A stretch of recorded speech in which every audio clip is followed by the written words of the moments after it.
Hello, ladies and gentlemen, and welcome to George Ryan Video Games for the month of November. It is the end of November, probably the beginning of December when you're listening to this. Probably. But I am your host, George. I'm the Ryan. Ryan, we come here at the end of the month and we talk about the video game news and the games of the month previous, and we talk about, oh man, we're so looking forward to X and Y of the next month. That's what we do. And Ryan, it's coming close. The year's almost over. It's been a year almost. It's been a surprisingly good year, I think. For video games? For video games yes. in general, For literally everything else, it has not been... so much! It has been the shit show. The country is not the same the last time we recorded with you guys. We heard our voices. It is a very different country. A very different reality, plane of existence. But you know what? We're here to talk about video games. Because that's the one good thing we have left so far. They can't take away video. Can they take oh, damn it, George. All right, no. Okay, let's They're not listening. Let's talk about the Wii U, Ryan, and how actually that thing is dead. Thinking of video games, the Wii U is dead. Ryan, are you sure about that? So that's a great question because we weren't sure. Because this story...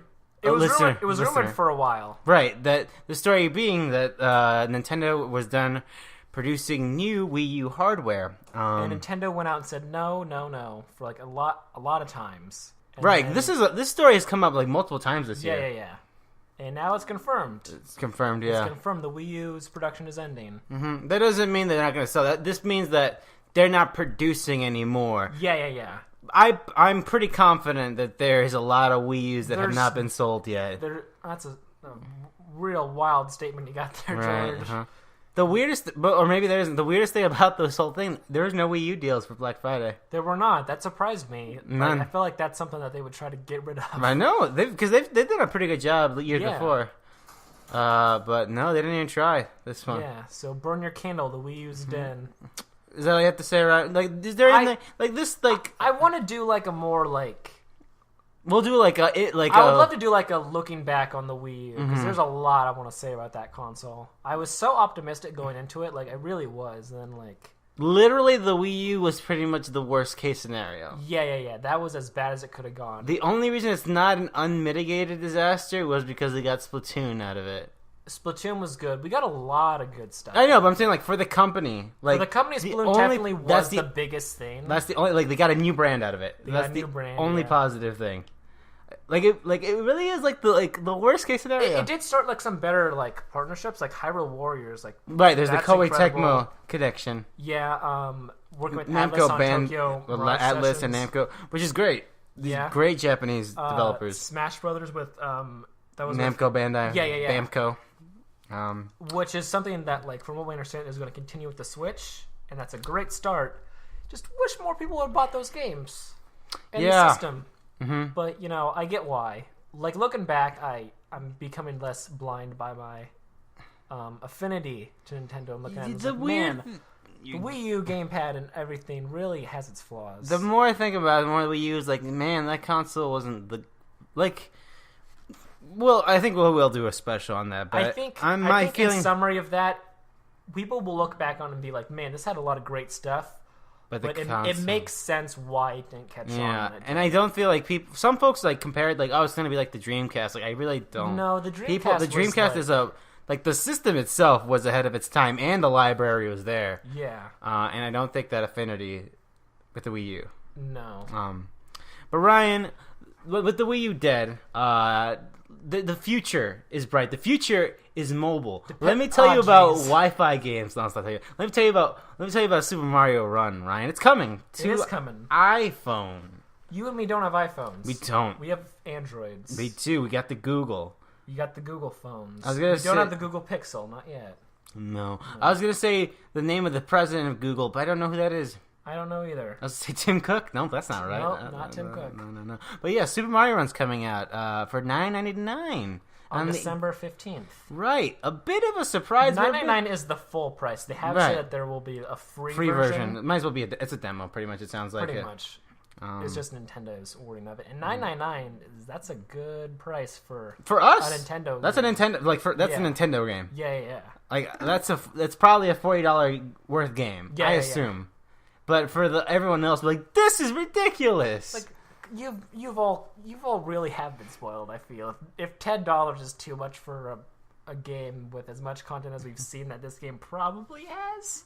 We're assuming. I'm assuming, knowing, because Nintendo's Mario games, even their 2D ones, have like a lot of stuff in them. Mm-hmm. Like you could play like. The last one was the Wii launch title, right? Yeah, yeah. Super It's been Mario a while Bros. U, now, which is really underrated. People really hate the new Super Mario Bros. Series. I liked, as someone who was not too familiar with the 2Ds, like, I don't have an affinity for them. Mm-hmm. I really enjoyed my time with what I played of the Wii version of that. It's very good, and there's a lot to do in that game. And the DLC, Super Luigi U, is very fun and interesting. Not great, not perfect, but interesting. But I am 100% looking forward to this. I'm not excited, but I think I am trusting them. Like, yeah, it's gonna be good. It's gonna sell well. It's Mario. I think. You think? I mean, at least the free version. People will try it. People will definitely try it. It's just, will people buy the full game? Mm-hmm. Which is the great mystery. And also, when will this come to Android? That's what I want. I think I'm betting January. I'd hope so, because I don't want to have to steal like my parents' iPhones to play this game. I feel sad. You haven't done that since The World Ends With You, right? Did you do that for The World Ends With You? I actually haven't bought The World Ends With You yet. Oh, you did that. It did eventually go to Android. I haven't bought it yet because that's $17, and that's a bit much. Yeah, Square Enix charges a lot for their games. That's a bit much for a game I've already played, especially a game as long as that. So this will be Nintendo's second. This is their second game. Next to Miitomo, which had an update. Was that this month? I believe so. Right. So let's really quickly, because we weren't planning on talking about it. Miitomo got an update. They made it more like Tomodachi Life. Not enough like Tomodachi Life. But it's on its way to becoming the game I wanted it to be. Me too. Like, yeah. I am actually using it, and I'm using it. You're using it, yeah. They added direct messaging, which is not the best. It's more of a joke, personally. Yeah. You can customize your room now? You can customize, which is great. Yeah. That's a big one. The way you do it is kind of shitty. You still got to do the sort of patchy slot sort of thing. Yeah. Where you got to go down, and it's not ideal. But it's better. I have a nice Zelda wallpaper. I like that. It's very nice. Mm-hmm. Breath of the Wild theme.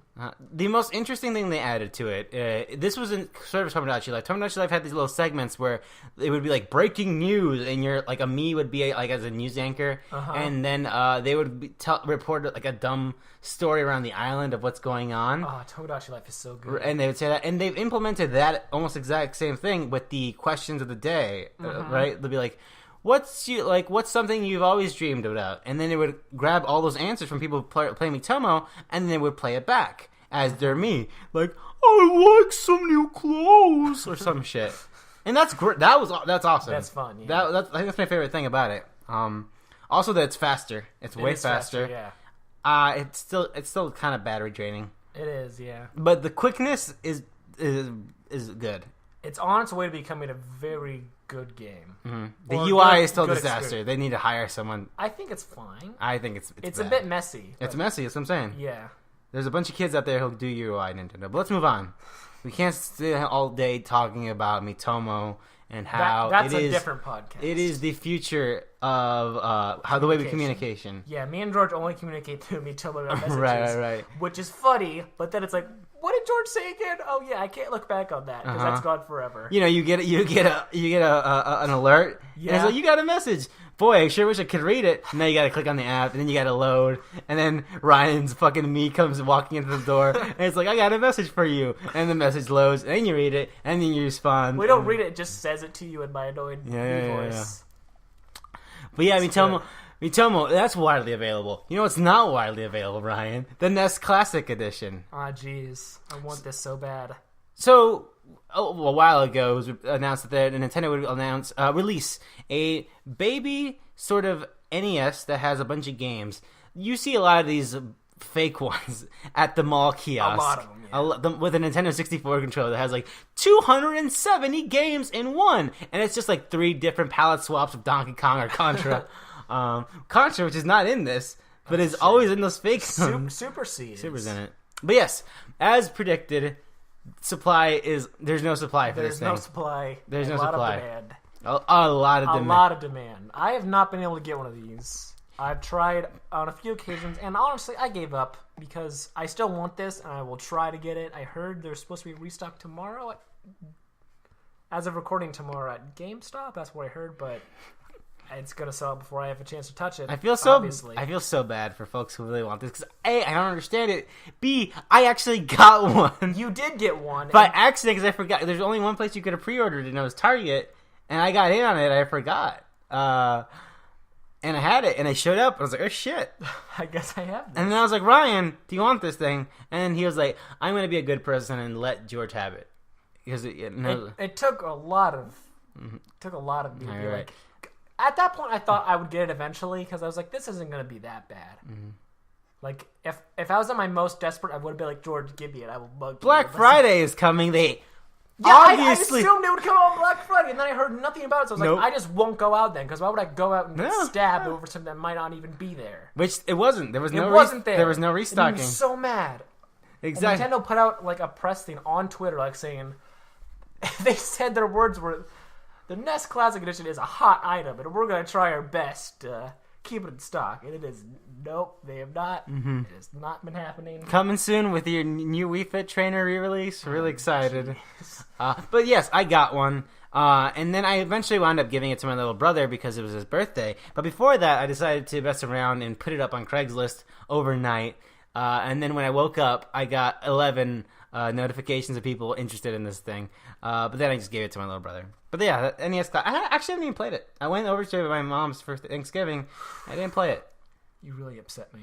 I need to try that out because the emulation looks top notch. The emulation they did test is so much better than the Wii U. It looks so nice. It reminds you of the Mega Man Legacy Collection, which I love because I think that emulation is fantastic. Ryan, sometimes we are we focus on Nintendo a lot because I like Nintendo. I love Nintendo a lot. But let's talk about cats, Ryan. I also love cats. Let's talk about everyone's favorite cat. Garfield. Dang it. That was a joke right there. It was fun. Just good. All right, Neko Atsume. This was the hot mobile app for a while. Was it this year that it really took off, or was it last year? It was last year. It was last year because it was last year's Christmas party. I remember everyone being like, oh, look at my cat. Yeah, we had it was like 15 people and we were all just playing Neko Atsume. It was so stupid and fun. And I remember hearing about it either early 2015 or late 2014 when it was a Japan thing. For me, I just showed up on like the App Store and I was like, "This looks fun." Yeah, and I did not know it would become a thing. Yeah, because I got it through means like working around because I saw some people play it at IGN and they were like, "This game's fucking crazy," and I was like, "Oh, this is really cool." And I never got really deep. I think it's cute and fun, but the point is that like it was a huge thing. It was a huge thing, and like every huge, moderately profitable thing, it's getting a film. And Neko Atsume is getting a film. Ryan, do you know any details of this Neko Atsume movie off the top of your head? From what I've heard, it's supposed to be live action. Is it another Sony joint? Like every film? No, this is a Japanese film. Oh, okay, never mind. It's a Japanese film, which, makes sense why they would be the ones. Okay, then I kind of have hope for this because it might be eccentric. Yeah, Japan's live action stuff of, like, their properties is usually a lot more spot on. Except that Attack on Titan movie, not good. That was a disaster. Man. But Ryan, here's the thing. What the fuck is Neko Atsume movie? The cats don't do anything. What do you mean? He played with that ball. He wore that cowboy hat. Is the movie going to be about this guy who just keeps trying to attract these cats and keeps buying these things? I think it's presumptuous to assume it's a guy trying to get these cats. That is true. It could be anyone. It could be. It could be a cat. It could be a cat. That'd be creepy. If the cat was trying to attract other cats. That'd be like some weird cultural symbolism. Or maybe like I guess, or he could be like a sort of like a hotel for cats kind of. I would love a hotel for cats. Yeah, everyone knows the hit film Hotel for Dogs. But why not take that concept and make it better? Or why not cats? Why not cats? So I look forward to what I hope is a very eccentric and strange thing that this is. I know nothing about it, and I hope it is weird, because the game, not a serious game. No. Very silly game. I take it very seriously myself when I had it, and then I got a new phone. Your phone, he lost all his data. Yep. And no cloud, no patent. And I was like, you know what? I can't start over again. I put in a gross amount of time into this game. I cannot start over from the beginning. I spent too long trying to get those rare cats. And that really is the shittiest thing about that game. There's no way to transfer your save. There's not.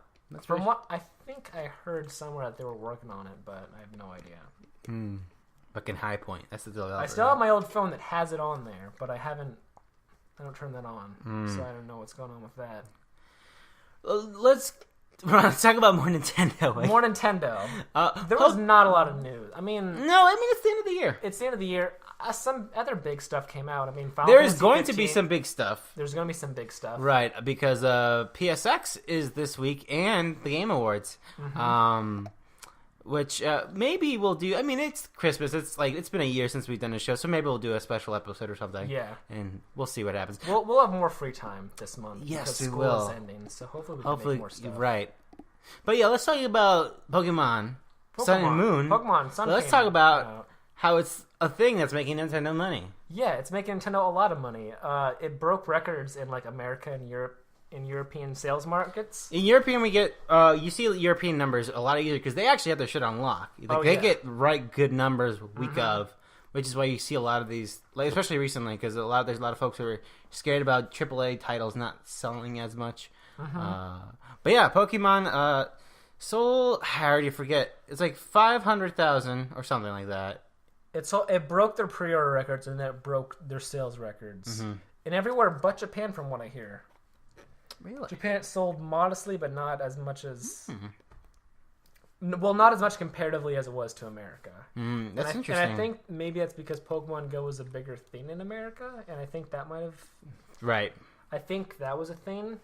Right, because I never heard... When they did bring it to Japan, I never heard any stories of it, really... I mean, it came to Japan late, and it did. People were really upset about that. They had a McDonald's thing, right? Yeah. Yeah, ugh.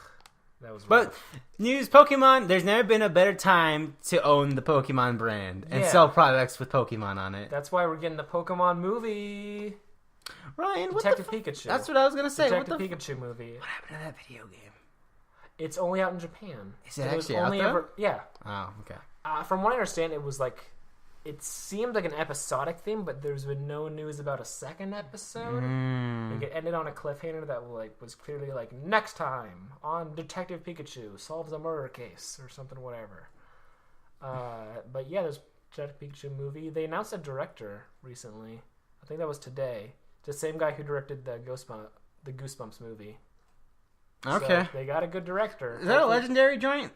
I believe so. I believe Legendary was up on that to try to get that movie. I feel like not that this is our movie podcast. We do a movie podcast, but we don't talk about news. It doesn't seem like Legendary's been doing great recently since they broke up from Warner Brothers.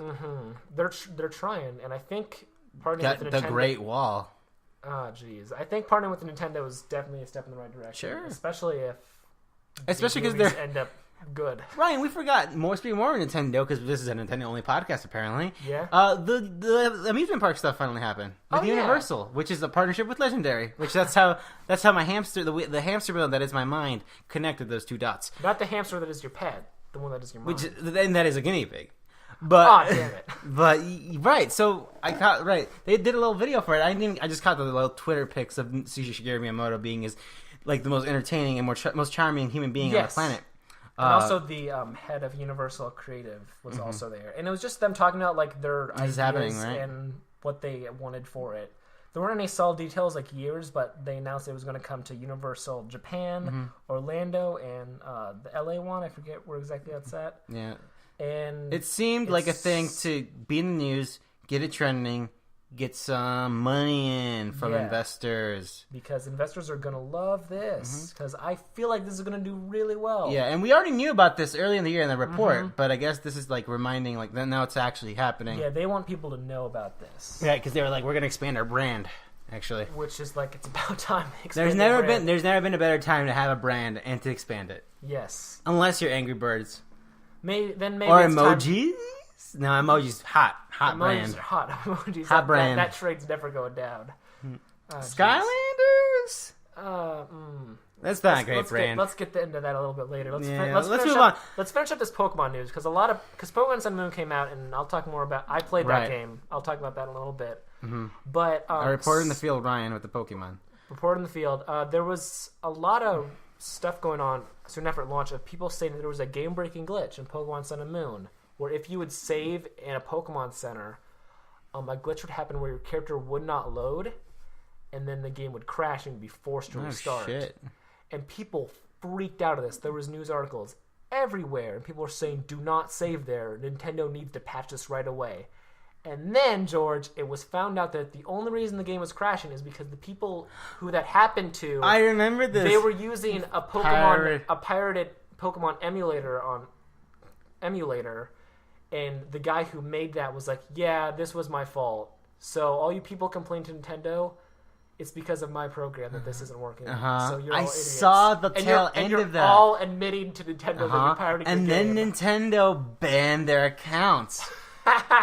Did you see that? I did not see that. And they can't access anything in the Nintendo eShop purchases or anything. That is incredible. It was amazing to see the fucking NeoGaf post. People like, oh my god, I did not... Like, because it's weird. Like, because pirating has always been a thing on the internet, and you never think, they're never going to catch me. It's not like, I'm not pirating, I'm not hurting anyone. But then you went to them and basically exactly. said, like, I'm you got their your attention. game. And Nintendo is weird enough that they might come bring the hammer down. Oh, and Nintendo always brings They always bring the hammer down, actually. They are strict people. And they did. They're very litigious people. And they did, and it was... Holy shit, it was beautiful. It was amazing. Oh my god. I would say it sucks, but it's also so funny that I kind of like... It's like... Not that they don't... I don't think they deserve it, but I think it's very funny. It is very funny, and it's like... I want to feel sorry for you, but you also didn't buy the game. Sure. So I can't really be sorry for you. They can't access anything that they purchased. That's why I always buy my games. I don't think I've ever pirated a game. Me either. I emulated some stuff when I was super little. Yeah, that's fine. Emulation's fine. Fine. I think emulation is absolutely fine. 100%. I only stopped because I was like, man... This feels dirty. Exactly, because emulation's always been... Yeah. For folks out there, there is a fantastic talk with Frank Cifaldi, who works at Digital Eclipse and Other Ocean. He worked on the Mega Man Legacy Collection. He did a whole talk about piracy and emulation, about how like companies like should be using emulation because it's easy fucking money. You just sell it back to them, and otherwise they're just fucking saying it's bad. Don't do it because it hurts our brand and whatever the hell. But I think not piracy, but emulation's fine. How else am I gonna fucking play a fucking Flintstones, whatever the fuck NES? How am I gonna play a bootleg Japanese Pokemon game? Not that the Japanese bootlegger would care. But when it's like recent stuff and like especially if it's indie stuff, I get mad about it. Yeah. Because it's like these people need to be supported. If you can get like 2 hours if you want to be like you can at least get 2 hours free on Steam. Yeah. Unless you're Ryan, who's fucking on the hook right now for a No Man's Sky refund. He's not We'll here. get into that later, George. Let's talk about Marvel, baby. Where's Marvel, baby? It's right here. Marvel, I guess. Marvel's back. What? Again? Ryan, so this story, I guess this is the biggest story of this month, but I did, because it leaked. It first leaked out from this little a screenshot that said, with giant 4 and the date, right? Yeah. And I was like, that anyone can make that. Anyone can. But then more scuttlebutt, and then Polygon did some reporting. Like, nope, this is happening. It's going to be announced at the PSX this week. Marvel vs. Capcom 4. And the weird story for Polygon said that their sources tell them that there's not going to be any X-Men characters in the game. I wonder why, because it seems like this is going to be skewed to the MCU. Definitely. Which sucks because X-Men is the backbone of Marvel vs. Capcom. Because it started out as an X-Men fighting game as X-Men Children of the Atom. Oh, really? I didn't know that. Yeah, Capcom made X-Men Children of the Atom. That turned, I think, to X-Men versus Street Fighter. And then... Just Marvel vs. Capcom. Then Marvel vs. Street Fighter. Then there was Marvel vs. Capcom. Marvel Superhero. There's a Marvel only fighting game, but yes, there's a lot of things that happened before Marvel vs. Capcom until it became this thing, and then they did Capcom versus SNK and all that stuff. Capcom Fighting Evolution, cool. But yeah, it started off as X-Men Children of the Atom, and like the X-Men characters are like the backbone of that game. Like Cable, Cyclops, Storm, like Juggernaut. The Wolverine, fucking Sentinel, like Iceman, those characters are like fucking Psylocke. Those characters are like pivotal to what Marvel vs. Capcom is. I never played Marvel vs. Capcom because it was always for systems I didn't have. Right. Growing up, so I always wanted it, but like I never got into it. So that's a bummer for me personally. Since you see my experience, like I feel like the community, the people are excited, but not really, because you look at Capcom. They put it out Street Fighter V almost the same way. At a PSX, they announced it as a PlayStation exclusive, which it looks like this might be a PlayStation exclusive as well, because it seems like Sony and Marvel, since Spider-Man, they got this deal going on, and it seems like this whole thing is again going to go. I feel like that's not a great move for Marvel. I don't know, because like that's huge. But if Sony's funding development, because Sony funded development for Street Fighter V, that's true. But it's just like and Capcom, a big brand like Marvel. I feel like their stuff should be. But more than just one system. And probably they do too. But the reality is they need someone to develop the game, and Capcom is not. Capcom is not taking any fucking risks now. Yeah. Oh yeah. Every game is like they get a publisher like Dead Rising 4, Xbox, Street Fighter 5. Fucking PlayStation. And Resident Evil is so big that they're like, okay, we are confident this is going to do well. We can back this.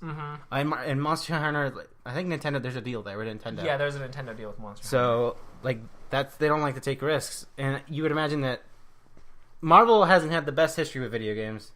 No. So they're probably they have their hits, but like they have. But right now they're dipping their toe falls. right now. Yeah. So they're like, we're not gonna. I feel like Marvel also has. Especially since Disney just backed out completely out of game development. I feel like Marvel especially hasn't done anything. Activision had the license and they just fucking fucked it up. Yeah. But my point is like they probably don't want to put a lot of money themselves to make this a bigger deal. So they're like, sure, Capcom, you can go ahead and Sony will pay for it. Whatever. Just no X-Men. No X-Men. Fuck the X-Men. Wolverine, I don't want to hear about him. Use the Inhumans. Everyone loves the Inhumans. My point. The Inhumans. Sure. But my point getting across, like, we had that game. Street Fighter V, not great. So the confidence Capcom isn't great. Also, Marvel's Capcom 3, for me personally, was okay. Like, wasn't Capcom 2 the best Exactly. one? So coming from 2... Yeah, that's like what I've almost heard. a decade without one, and then they're like, we're making a new one. The hype then was fever pitch, was fucking insane. Like this game was like one of the definitive arcade fighting games. Like Marvel's Capcom is like the best. Well, it's a bad fighting game, but it's so fun to play. It's a spectacle. And so they made 3. It's just nonsense. That's what's fun about it. It is actually like anyone in the fighting game community. Like it's fucking nonsense. It's garbage. It's fucking people like make their own meta rules to make the game fun. But the point is like, I don't know. Like from 3 is a good game, and the fighting game community attached to Ultimate because the first release of MVC3 was very lackluster and poor, and then Ultimate came out like 6 months later and charged $60, and it was not good. Ooh. But it was all right. And so, like, there's not that fever pitch excitement there was for MVC3 coming from that. That's a shame. So everything's very tepid. Like, I'm excited. I'm excited to see surely a trailer and they announce what's going on. If Amaterasu comes back from Okami, he wasn't Marvel vs. Capcom. Was he in 3? Or was he? I'm thinking of Tatsunoko. It's a she, actually. She, right. Was she in 3? Am I thinking of Tatsunoko versus? She was either in Tatsunoko versus Capcom. She was in one of the fighting games, and that was like I wanted to buy a system for that because I love Okami. Then it must have. Then it probably wasn't Tatsunoko versus Capcom because it was a Wii game, so you probably would have played it. Probably. It was probably 3. But yeah, Marvel's Capcom 4 is probably going to get announced. I think. That's good. Sure. It's been a while. I'm glad to see Marvel being aggressive with this licensing thing. I want to see more license. I want to see like them give these games to actual developers again, not like Activision or something. But the last game was probably the last big Marvel game I can think of was probably Deadpool. That was Activision as well, and that was not great. No. That was High Moon Studios as well, and they fucking put that game in the back burner. Like and they did not. They even made a definitive version of that, and that was only cashing in. Yeah. But the thing with that game was like High Moon really cared about that game, but it was Activision like we're not. Go fuck yourself. It really felt like go fuck yourself. Let's move on. Let's talk. Since it is the Game Awards, it is usually when games get announced. You know, we got Psychonauts 2 last year. King's Quest the year King's before. Quest that the year was huge. before. I lost my mind when I saw that. Following in the footsteps of those games, he's back, baby. He's back, baby. He's got rude. His gun. He's got his He's gun. fucking horny as fuck. Duke and he's Nukem. really gotta piss. Duke Nukem. So, what's these rumors? the only source for this is that someone tweeted, Randy Pitchford, saying, I love Duke Nukem or something. So I was like, I'm so glad about Duke Nukem, the re-release for consoles with documentary stuff. Man, I wish there was more Duke Nukem. And then he tweeted, you might want to look out on the 1st of December, which is the day of the Game Awards. And so we now think there are reveals in the Game Awards. There always is. There's always one huge thing, I feel. Gearbox, not far along in a Borderlands game. Battleborn, not moving anything. No. They did purchase the rights to Duke Nukem a while from now, huh? You see, the thing is, the Game Awards feels very nice and pure. We are getting, Do you get that? We finally fixed it. We finally got it to a good point. We finally got a good video game award show, and you're gonna put this gross character. Unless they completely change them completely, which I don't think so. No. Why would you? They gotta make him ruder and cruder. It's a new day. It's a new age. He's got to make his Twitter jokes and his millennial humor. Exactly. He's got to appeal to the or he's gonna fucking. Jurge. He's like a rough, veteran dad. He's got like a son. It's just the God of War remake. I don't know, man. I don't know. I just don't know. We'll know tomorrow. And probably, if you're listening to this, you already know. You already know. So tell us how that is. Yeah. All right. Last news. Again, I'm so sorry. We are, again, a Nintendo podcast. So we're back to the Nintendo. We're trying to love switch it up. Nintendo. Love Style Savvy. Love Rhythm Heaven, Mega Mix. Love Picross 3D. Love all these great Nintendo games that Ryan hasn't played. Love them. But Switch. Nintendo Switch. Laura K. It's coming Dale eventually. still doing the fucking good stuff out there. She's doing some big reporting. Switch is coming. We're a month away. January 12th is when they're having their huge day. They're announcing lineup, you assume, release date. And the day after, they're having apparently a huge press thing. Right. As well on that following day. That's apparently supposed to be an all-day thing. They announced that recently. But Laura Dale tweeted out a picture of what she knows to be the launch lineup for the first day and the first year. Right. So I'm just gonna read this verbatim comes from her Twitter. She did a blog post on her website. Switch lineup as I currently understand it. System launch PAL March 17th, same week worldwide. So it might not be the same day, but it will be the same week in March. I assumed it would be around the middle of May. Day 1, 3D Mario shown in reveal trailer. You see, I didn't think about that. I didn't think this would happen. I thought Mario would be holiday. And I was like, you're a dingus, Ryan. I could have swore Zelda was going to be the launch title. I swear, I thought both. We thought separate rumors that came out actually before this that Zelda was going to come out in summer. And I was like, no. But then we'll get into this. I feel like maybe I was wrong. And apparently the rumors of translating everything for Zelda has apparently been rough, and it's been taking a while. Is that what it is? That's what the rumor is, translating everything to English. And then that whole localization process has been rough because of all the items and stuff. Which I get it, and I want the game. Sure, Persona 5 got delayed. I didn't even put that in my news, but that got delayed to April. Oh, it was April. Okay, I thought it was later than that. No. Yeah. So, look, I've been waiting for this game for years. I'll wait longer. Right. It'll be fine. We got Mario Rabbids RPG, Nintendo overseeing to ensure day 1 availability. Now, this is the crazy one. This is the one that no one so much gets so that if you were to tell someone, hey, I got under good authority there's going to be a Rabbids Mario RPG, you would say, you're an idiot. Get out of my house. Get out of my house. How dare you say this to me? Go fuck yourself. And apparently a different rumor said that this is supposed to play similar to Codename Steam. Oh, fuck. More of a tactical RPG. Oh, Ryan. I was excited for a little bit. At least it has Rayman. But will it have Rayman in it? It could just be the rabbits. It could be. The best rabbits games were the ones with just the rabbits. Remember? The one when you fart on the board and then it plays the game? One that interacts with the cartoon show that was on the Nickelodeon? That was a great game, wasn't it, George? We all played that one. I love those fucking fuzzy minions. Love them. Those came before the Minions. They did. The original Were the Minions inspired by the rabbits, George? They're both French. Damn it. So, I don't know. We'll never know. But right, so Mario Rabbids RPG. Ryan, how do you feel about it? If it's Codename Steam, I was picturing Paper Mario or Super Mario RPG. That's just a rumor, so we don't know for certain. And we don't even know if this game's real, George. But it's probably real. It's probably real. And probably not Patrice Desolé because he's busy with another game that's going to be later on, and Wild. This is a crazy enough idea that I think could work. It's and crazy Ubisoft enough. has been making some. It's crazy. Their weirder games have been really good. Sure. Especially lately. It's weird enough that it has to be true.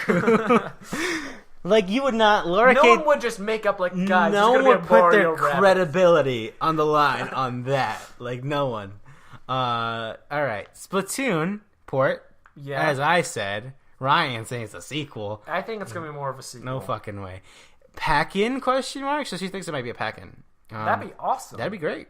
That'd be awesome. I thought Mario Maker would be a pack-in. I think that would make more sense because you want because they understand that Splatoon is a brand, and like, why not have that like be the game? Like, here's this brand, people like it, familiarize yourself with it, build warm, fuzzy feelings for it, so we got you for the rest of your fucking life. We got you. We got you. We got your mate. We got you. Splatoon run. Looking forward to that. Splatoon run. So yeah, Splatoon port. It's gonna be more. It's gonna be more than that. It's gonna be a lot. It's gonna be more than just a port. No, but here's the thing, Ryan. Like, do you even like? I don't think it's gonna be a full sequel. I think it'll be somewhere in between. I think it'll be like 2K. It's gonna be the same. 2K It's gonna be the same 16. single player stuff. Is what I'm saying. Maybe. Hopefully more. Because the single player stuff was good, but it was kind of short. Do you care then? I mean, I'm. If it's a package, I guess whatever. I mean, I want to play Splatoon on a more comfortable controller. Sure, but I want a new Splatoon, a full-fledged sequel is what I want. Yeah, I mean, or just a port. That's fine. I don't want it in between. I don't want your in between reality. Look, man, just calm down. We're getting it. You're getting it, and it's probably going to come with your Nintendo Switch. Sure. So you're going to get it eventually. Don't worry about it. Well, I'm very glad that Todd Howard, he's going to give me something. He's giving me the Skyrim, I guess. Skyrim is another on this. And which is weird because Bethesda was very, not weird about that. They were like, oh, yeah, we're partnering with them. We're not necessarily putting out Skyrim for the Switch. And now I think Nintendo's just very cautious about... They want everything to be out on that day in January and not... everything in like this weird I guess it's coming to the Switch. Who knows? So I think this is a PR. Yeah, and Laura Kate Dale said that it's debated by others, but insisted by her source. And Just Dance 2017. We knew that. 100% locked for launch. Because I mean, sure, why not? It's probably been done for like months. Yeah, probably. I mean, they announced it at that press conference. They did. So let's keep moving. First 6 months, Smash port. Bayonetta and Cloud Amiibo, same day. Have not heard about Corrin. Smash port. Yeah, I mean... I forgot I own Smash. You do own Smash. I do. Yeah, that makes sense, a Smash port. Hopefully there's more... I'm hoping this port has more stuff from the 3DS version. Oh, maybe. That'd be neat. Like, if it had just Smash Run on this, that would be amazing, because Smash Run is such a great mode... And Smash Tour on the Wii U really, really sucks, George. Oh, yeah, it does. And I feel like they would want as much in this as possible. So if this was more of a port of, like, both systems, like, obviously not everything, but if it was it was mostly a combination of cool. both, that would be... That's what would convince people to buy this game for maybe the third time. Yeah. Because I bought it twice. I don't know why, but I did. So will I buy it a third time? I honestly don't know. These levels look actually nice and pretty. I honestly don't know if I'll buy it again. It depends on what stuff they add. Because I like Smash, but I don't need to buy the same one. I don't need it again. Yeah, me either. Like, I don't play online, so I don't need it. Yeah, I just play it with friends. But this is really important. Like, they just made this really great Smash game. So, like, why keep it on this system that they're discontinuing? Especially since Smash is like a big, it's a huge deal. It's a big deal. Yeah. Bayonetta and Cloud Amiibo, same day. How about that? That's a long time. That's a long time, but you know what? Those are two Amiibos that I need in my life. And People won't shut the fuck up about the Bayonetta Amiibo. People are so horny, literally probably, for that Amiibo. I like Bayonetta as a character. I don't have the same, weird things that some people have, but I really want that Amiibo. Me too. It's a great designed Amiibo. Like, we saw a little bit of it. Bayonetta's great. Bayonetta's a great character. I love her. And I want this Amiibo. I don't even have the DLC. I don't give a fuck about Cloud. Me either. I don't have it either. I I would just like a Cloud Amiibo because that just seems weird to me. It's bizarre, yeah. It seems bizarre that there'd be a Cloud Amiibo, but we don't know anything about Final Fantasy VII coming to the Switch. There's rumors about it, and I'd love that. That game's nothing. Let's move on. Zelda, we talked about it. It's coming out later. Both Switch and Wii U, summer launch, demo and development. I feel like a demo would be a mistake. Yeah, me too. Because people would hack it and then it'd be spoiled. Yeah, and Pokemon has shown that Nintendo is not good at making demos. Nope. Because everything was spoiled. But honestly, I think summer makes more sense for a game like this. Especially for us college kids, because we will have more time in the summer to play a game that is pretty much endless. And I know for this summer, I will not be doing much. I'm bummed. I would have preferred in the beginning of the year, guys. Actually, no, I maybe. prefer it, but this makes more sense. Sure, with my whatever. Schedule. Right. Telltale's Guardians of the Galaxy, which was leaked from a rating from the SAG-AFTRA voice actor strike. One of the agencies had Guardians of the Galaxy on there. Telltale's working. We knew they were working on a Marvel game. This is the Marvel game. Pretty damn sure. Laura Kate Dale says it's coming out very near launch day. Episodic. It will all lead up to the film's release. So it would probably. It's August? Is it August? It's May. That's fast. Yeah, so that's why I'm thinking that's a little weird. Well, actually, episodic. At Minecraft, they did do them almost a week each. Oh, it was a week for Minecraft? Yeah, they're weird. I think they prioritize some over others. I think they're a factory. They're the fucking Hollywood. Look, man, they know what they're doing and they do it fast, and they've used the same engine for 12 years. Exactly. So, they are like the fucking Hollywood system at factory of the 1930s. Mario Kart 8 port, minor additions. Hopefully more than minor. No, just fucking port the same thing. Damn it, Jurge. Fucking give me 9 later. I don't care. I played 8. Go fuck yourself. Xenoblade X port, late summer. That's great. That's great. I didn't play Xenoblade X. A lot of people wanted to play it, but they didn't. I didn't. Cause I just didn't. And I would love another chance to actually be relevant, because we are, as gamers, we have this dumb thing that we need to play relevant things. Yeah. And a re-release would make it relevant and give us the opportunity to play it, even though I can play it right now. That game is nominated for a Game Award. Oh, yes, it is, because it came out in December. It came out in December. Yeah. I was looking last night and I was like, that's weird. Mm-hmm. But it makes sense. Mm-hmm. She also has the Silver Case, which is the port of Suda 51's early game that recently got released on PC. This is going to be on there. It's like a adventure mystery game. And Mario Maker port she has for 6 months. Sure. I knew that would happen. I thought that'd be more launch. Mm-hmm. I really wanted this to be in the system, because how great would that be if if you always had Mario Maker on you? Mm-hmm. That'd be awesome. Mm-hmm. Anyways, I think the biggest thing out of all this, and this was dropped the same day Pokemon Sun and Moon came out, is Pokemon Stars. Mm-hmm. Apparently, Nintendo is making the third version of Pokemon, which they haven't done in quite a while. The last one was Platinum, and it's debated whether Black 2 or White 2 would be considered the third version. No, you would consider that a new game completely, right? Yeah. I mean, they use the same assets, so it's kind of, but not really. But the idea would be Pokemon Stars come to the Nintendo Switch. First Pokemon mainline. For a home console. It's exciting. It is exciting. And apparently, from what I've read, this is why there was that year gap where we didn't have Pokemon. Because last year we did not have a Pokemon game. Right. That was the year of Yokai Watch, and we all know how that went. Not great. For Yokai Watch. I guess.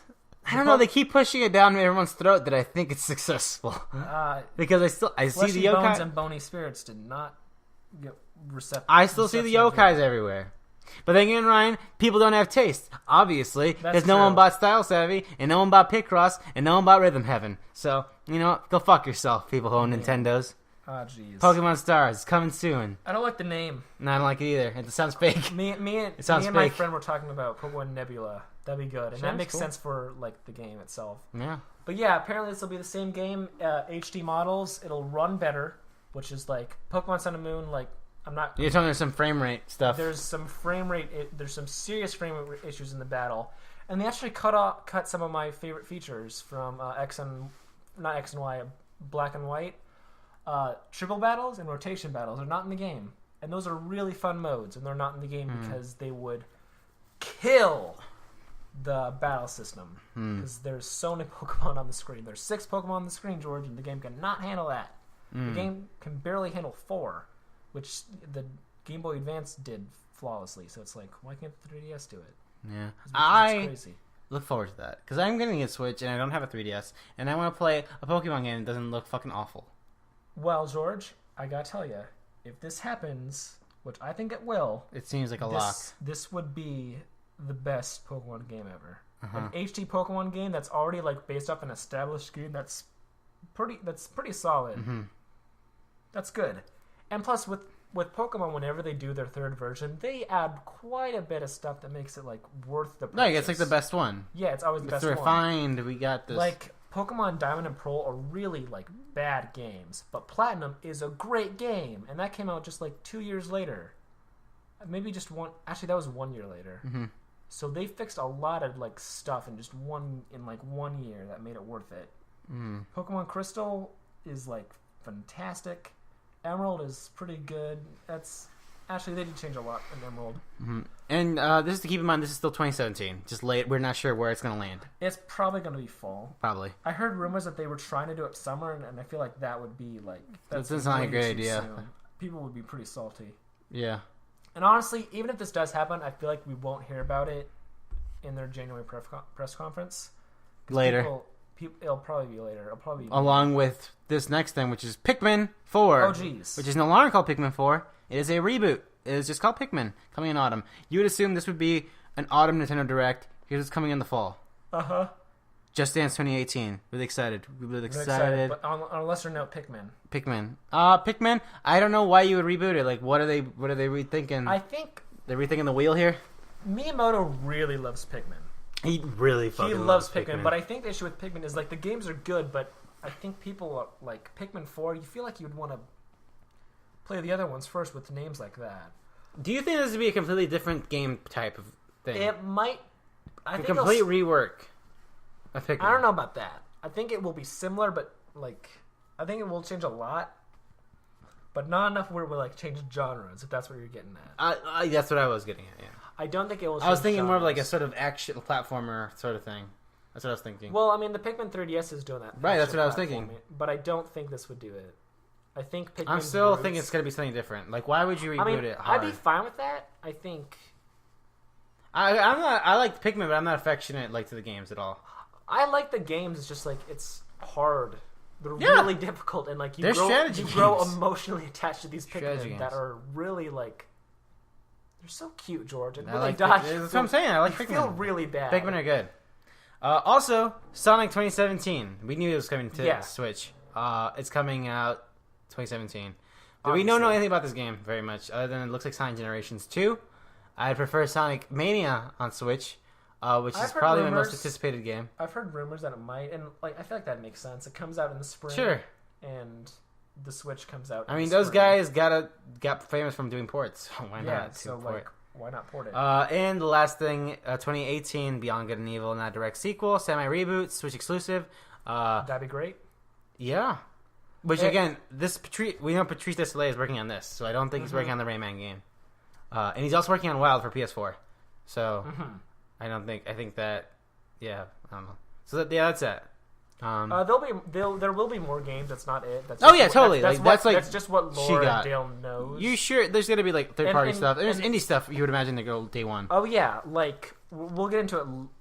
Actually, we'll just talk about it now. They announced that Stardew Valley was canceled for the Wii U because they're working on a Switch version, and that came out because it was announced for the PS4 and Xbox One. No Vita. Fuck me, man. Stardew Valley is a good game. That would be such a great game for Vita. That would be a great game for Vita. I think it makes the most sense on the Switch though.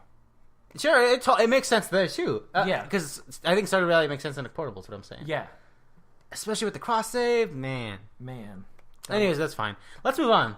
Yeah, that was big news, and I'm excited for the Switch. But let's move on. Hopefully, to fucking no more rumors for a while. Actually, I mean, January's next month. January is next month, and I don't think we'll be talking much news when we record next. No, it'll probably just be a year-in thing. Yeah, it'll probably just be a year in review. So, no more Switch rumors. At least for us talking about it, which gets stressful. Unless fucking Reggie drops a flash drive at the Game Awards and some finds like, whoops, it. what did I? What was that? Oh, jeez, that'd be a nightmare. Yeah. So. Do you remember last year when he had the Metroid? 2 years ago. 2 years ago was the Metroid pin. People were like, "Oh, it's happening," and then it was nothing. No. That's hilarious. Or was that 3 years ago? No, that was 2. Because I remember, I'll have Star Fox out before that.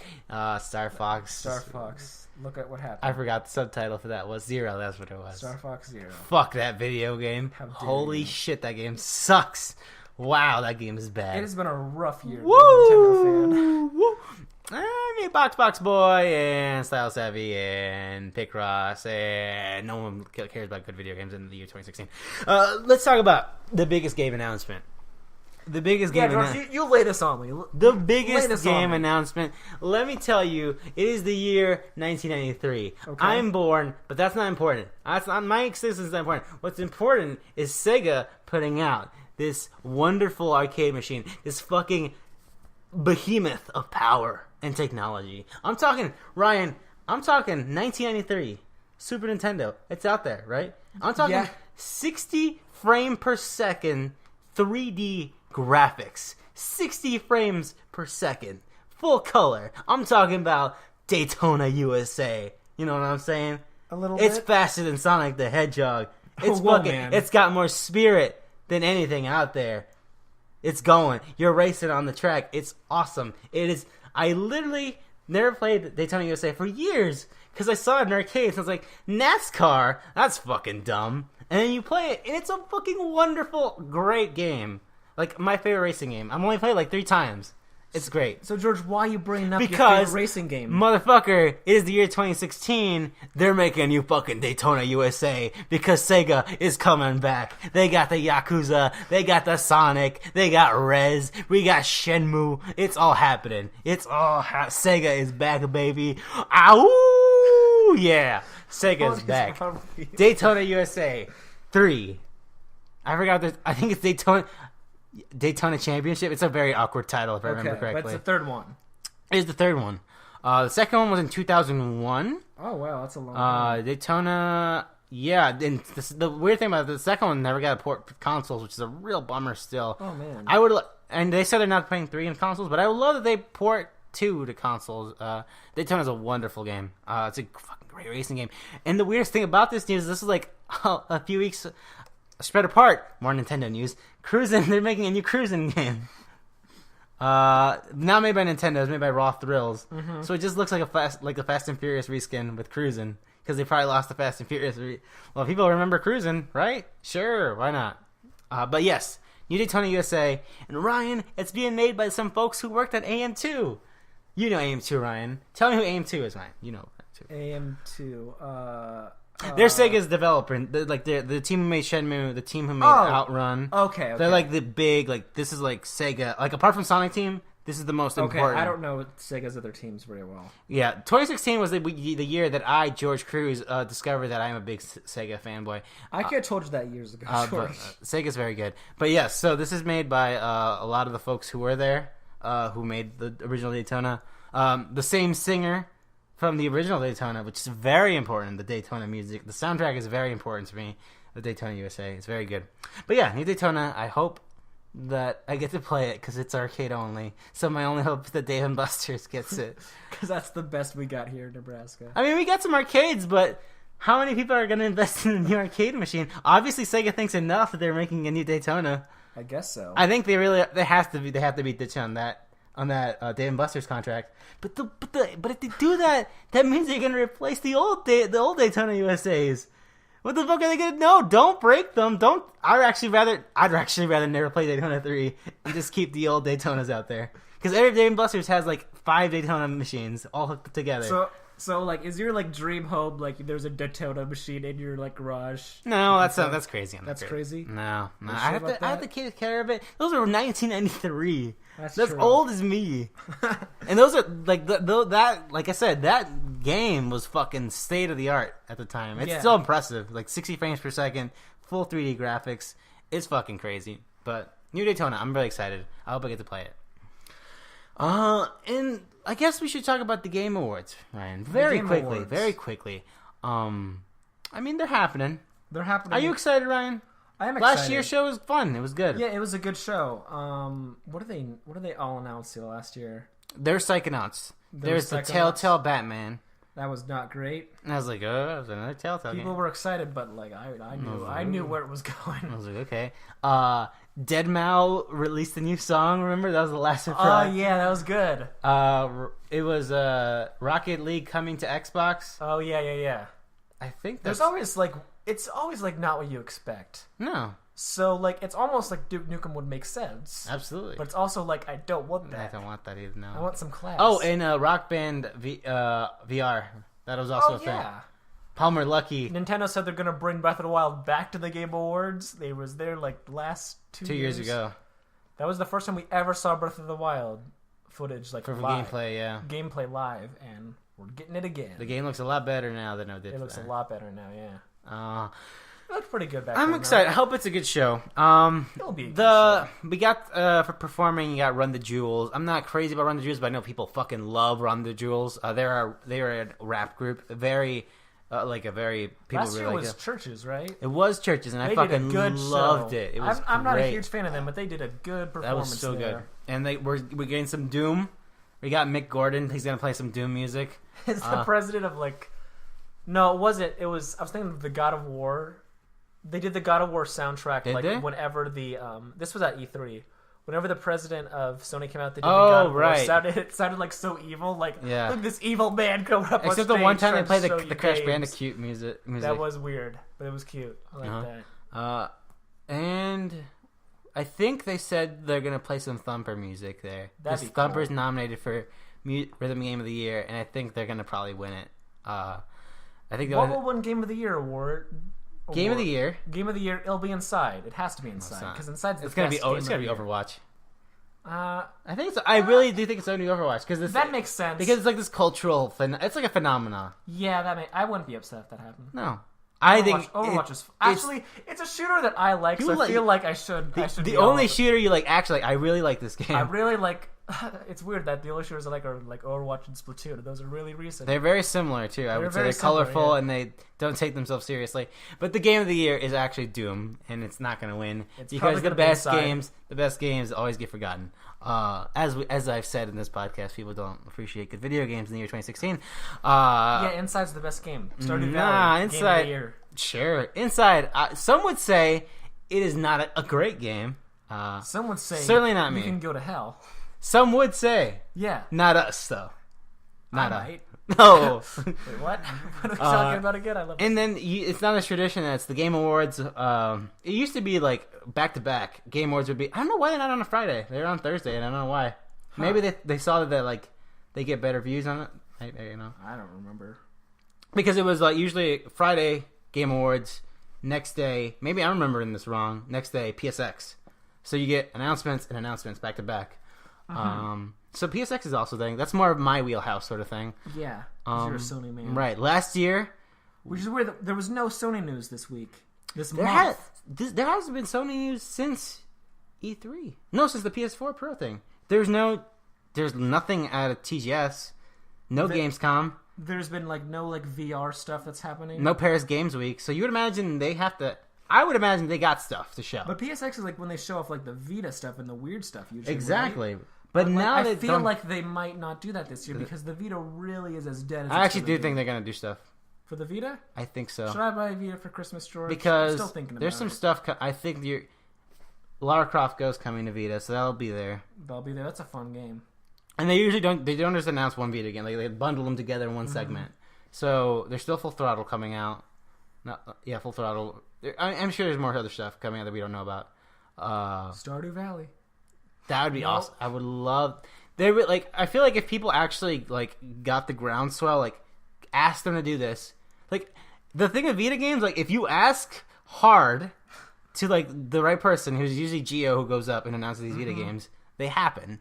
People told them to make Shenmue 3, and it happened. So weirder things have happened. George, I'm the one who made Shenmue 3 happen. Remember that? That's I right. predicted it. Yeah, you fucking pray to Yu Suzuki, like, Yu Suzuki, you gotta... He's like, I gotta get this Kickstarter trailer up now. Yeah. This kid knows what he wants. Yeah.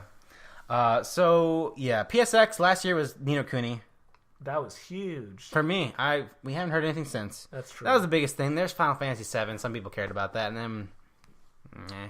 We're not some people. Actually, I'm excited. If it comes to Switch, then I'll be excited. Last year's PSX wasn't crazy. The year before was very big. Yeah, that was I think they're probably going to go back to a big one this year because they haven't had a lot of shows. Last year they had TGS. They had Paris Games a Week as well. So yeah. And people listening will already know how huge it was, probably. Man, can't believe they announced an Act 2. It was crazy. That was the only thing they announced that was the day. whole thing. They just showed Act 2. But people went insane. It was crazy. Man, I would be so happy if they announced an Act 2. That'd be amazing. It has to have. Like, only on the PS4 Pro. I would love it if they kept doing this fucking shirt thing and they announced like a Knack shirt. And then man. Bring Knack 2. Bring Knack back. Do you follow Wario64 on Twitter? No, I do not. Yes, I do not. But anyways, because Mark Cerny tweeted out, he was all like, because he had the PS4 Pro and his VR. Really excited for the holiday weekend. And then Wario, since he follows Mark Cerny, I guess, he's like, Mark Cerny's playing Knack. I was like, oh man, Mark Cerny fucking weekend, PS4 Pro, Knack, here you go. The fruits of my labor right here. What I'm thankful for? I'm thankful for Knack, baby. Well, that's the end of the news. We'll come back. Knack will be back. Knack will be back. No, we won't. How do you like? I like him very much. But we're going to talk about the games of November. Not a lot, but Ryan played some Pokemon. I played some Call of Duty. We played a second or two of No Man's Sky. So we will talk about those games right after our break. Oh, yeah.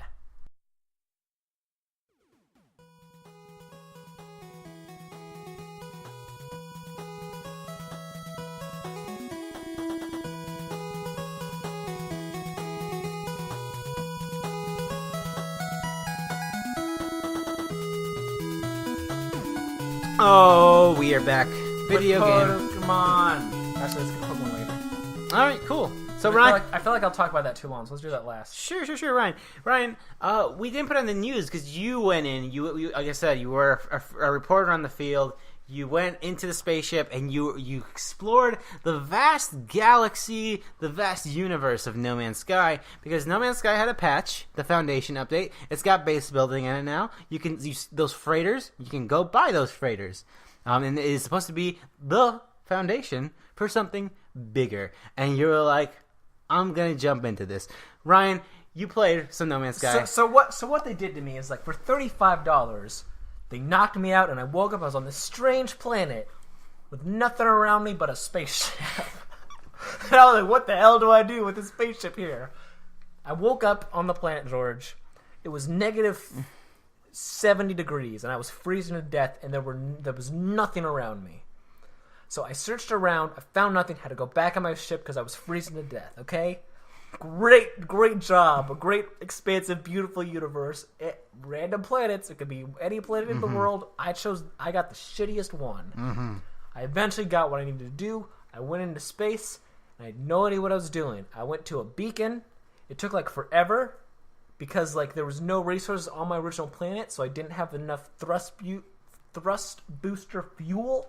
So I very slowly went to this planet. It was not frozen. Temperature was pretty good, but it was full of stuff that wanted to fucking kill me. And I had no weapons to defend myself. And my ship was out of fuel. You had a laser cutter. It did not do nothing on any of me. It did nothing. It only affected the resource stuff. Like, from what I understood, you had to, like, craft your own. I don't remember. It's been such a long time since I played No Man's Sky. The UI did not work very well for me. For some reason, no matter what I did, like, the cursor would always, like, not do exactly what I wanted it to do. And I was playing this game, and I was, like, very stressed out. And I was like, I need to find the resources so I can get off this planet. But it's taking me forever because it's a planet. And the thing that I was at is, like, a 2-hour walk away. Then I was like, you know what would be better? Having my $35 back. And you asked for a refund? I asked for Steam has not You know, let's get an update. This is live reporting right now. This is why you follow us right now and to get this. There is no email yet. Nothing. I will update my Twitter. Steam has refused response on rumors and allegations. I put there like, I'm so sorry for doing this. I've never done this. I usually admit to my mistakes of buying bad games, but I'm a poor college student and I really need that $35 back. Gotcha. That sounds like a Ryan response. I've ever seen one. That's a Ryan response. Yeah. So yeah, No Man's Sky. Should you buy it? Not yet. All right, moving on. Let's talk about Call of Duty. Advanced Warfare. There's been a lot of Call of Duties, and this year's is something. It is a game. I played it. I think it's all right. It's all right. It does not. It's human in a way. No, it's Infinite Warfare, not Advanced Warfare. You're right. You wrote down Advanced Warfare. That was I'm a goof. There's no Kevin Spacey here, but There's Kevin Space here. It's kind of spacey because you are in space, and this game is weirdly human. It's like a very actually interesting. They're doing some action. They're trying to do a story here that's interesting, and the gameplay's all right. I think it's pretty snappy. It reminds me of Titanfall 2 a little bit. It looks very pretty. It is a pretty ass game. Like you go into space and you're in a different planet, and the way the atmosphere looks. It's a fucking gorgeous game. You see, for me, looking at the outside, it felt like they had no confidence in this game because they bundled it with a port of of Modern Warfare, which was the Call of Duty. It's still the Call of Duty game. I feel.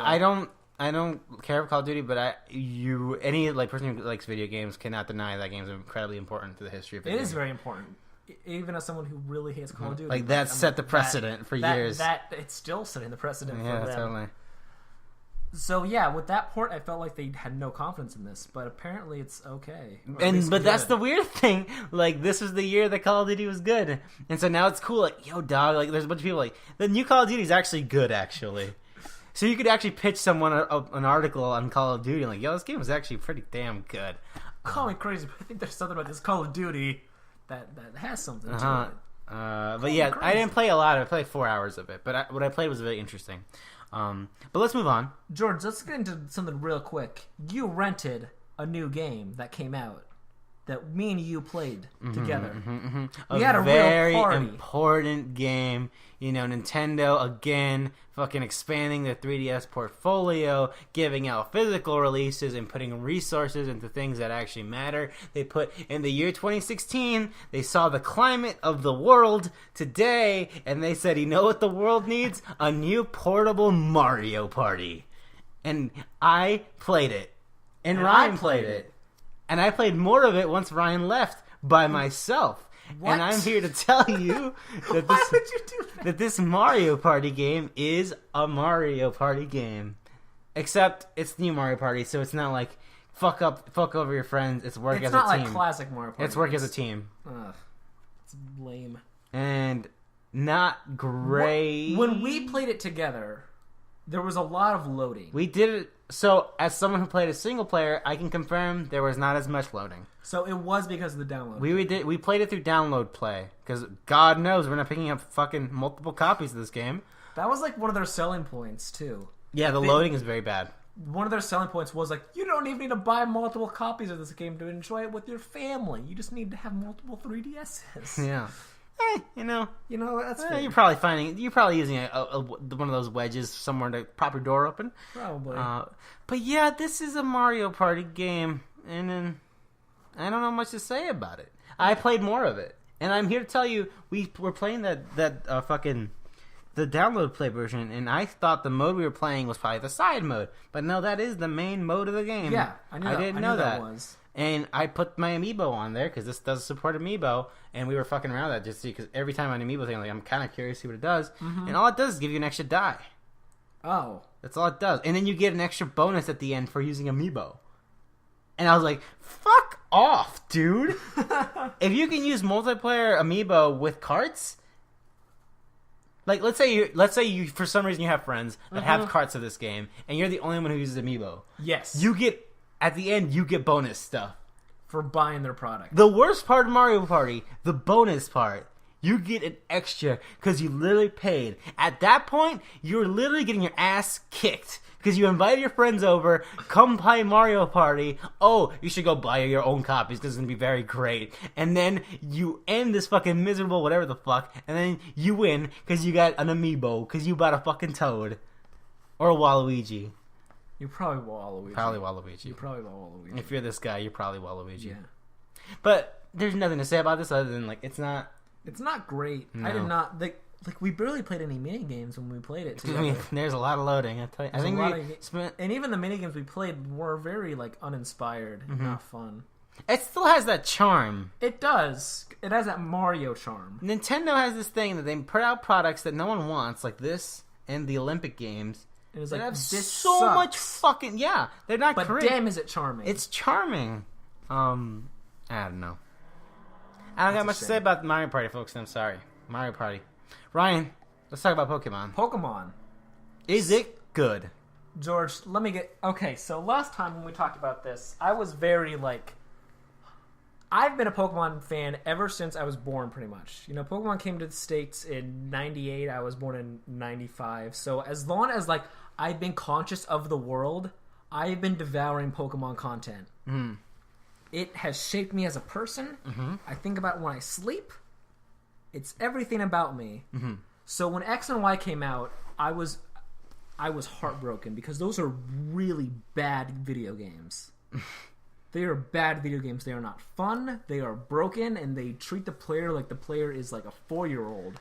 And I was a 4-year-old when I played Pokemon the original, and that game really, like, it makes you feel bad when you do bad. Mm-hmm. Like, it rubs in your face. Like, not only did you lose this battle, but you lost all of your money. Mm-hmm. Like, you were robbed. It's a hard game. It's a hard game. Even playing it now, like, the original Pokemon are rough and hard. So, like, going into it, I felt like, you know, maybe it's still going to be bad. And maybe it'll be fine if it's bad. Because I'm an adult, and I can accept this. But I can say today that Pokemon Sun and Moon really, like, threw my expectations out the window. Because they are pretty good games. They are what I would call the A tier of Pokemon games. Ooh. Which Pokemon games, like, they're all good. Like, I would say, like, they're all good games. Even X and Y, they're fine. That's just my own personal feelings of them being terrible. But I think of them in, like, tiers, like, okay, good, and great. And this is definitely the great tier, which I would put, like, Crystal and Black and White 2 in that same tier. They're very good games. They have a very... it's hard for me to talk about this because I'm so close to it. Right. So, right. We gotta get that critical distance, that good critical give me that distance, George. Ask me a question about this game, George. Pokemon.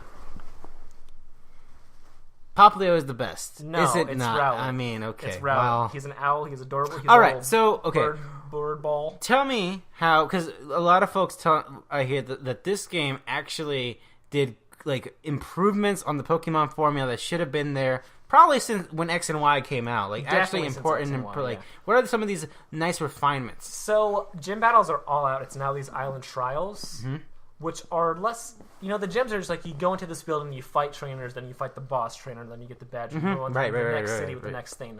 But these trials, they're not in the city, they're like different things. So, like, for one trial, you could be exploring this cave and finding Pokemon, that's a typical theme. But another, you could be just exploring this environment and looking for, like, recipes for a soup. Mm-hmm. In one, you're going through my personal favorite one, you're in this haunted, like, abandoned, like, Walmart-ass place. Like, it's an abandoned Walmart. This sounds unbelievably way more interesting. It's this It's almost like a missions or story It's mode? almost like a mission, and you're in this abandoned Walmart, and you're just taking pictures of ghosts. And that's where you find Mimikyu. Oh. And he's adorable. Because in this abandoned Walmart, there's this Pikachu running around, and you're like, what's this Pikachu doing? And it's a Mimikyu. And the game actually has, like, one moment of horror in it, and it's pretty great, George. It's pretty great. There's a jump scare-like thing, and it's awesome. Another one of my favorite ones is you're on this volcano, and your job is to watch these Marowaks perform a dance. Mm-hmm. And that sounds fun, but it's actually one of the funniest things I've ever seen in a video game. It's great. There's some, like, audio tests. It changed. Every theme feels different. Every trial feels different. Towards the end, like, the very last trial is kind of meh, and I hope they fix that in whatever third version they do. But the trials themselves really fix that up. That sounds super fascinating. Another interesting thing is the HM moves. They're completely gone. They're not in the game. The HM moves being like these required moves that you need to complete the game, but that you have to tether to your Pokemon that you cannot remove from them. And that always sucked for players of the game because a lot of people had HM slaves, which were Pokemon that just took a space out of the party. That's the only thing. Their only thing was like, okay, you chop down trees, destroy rocks, move rocks, and let me fly around. And that's all gone. It's now just the D-pad is like tethered to like summoning these specific Pokemon that have these things, and you earn them. So it's like, okay, you beat this thing, so you now have the right to use this Charizard to fly you around from island to island, and that's like awesome. Because it's like that sounds like it feels like a reward that you've earned, and not like, well, why can't my Pokemon just fly me around anyway, or why can't my Pokemon just shove this rock around? That sounds like ridiculous. They never figured that out. Yeah, it's great and awesome, and it's like humorous too in some ways. Another thing. So what changed the Pokemon on me? Because that's been a thing. And it seems like it's a very important thing now. It is a very important thing. So before it felt like this like side thing that was like tethered like way in the back, but now it feels it's like interconnected. It's interconnected. So after battles, like if certain things happen to your Pokemon, you can choose right away to like pet your Pokemon. Right. So like if your Pokemon was in a battle against a water type, it might have gotten wet from the battle. Right. So you take like a dryer and you dry off your Pokemon, and then you feed them their beans.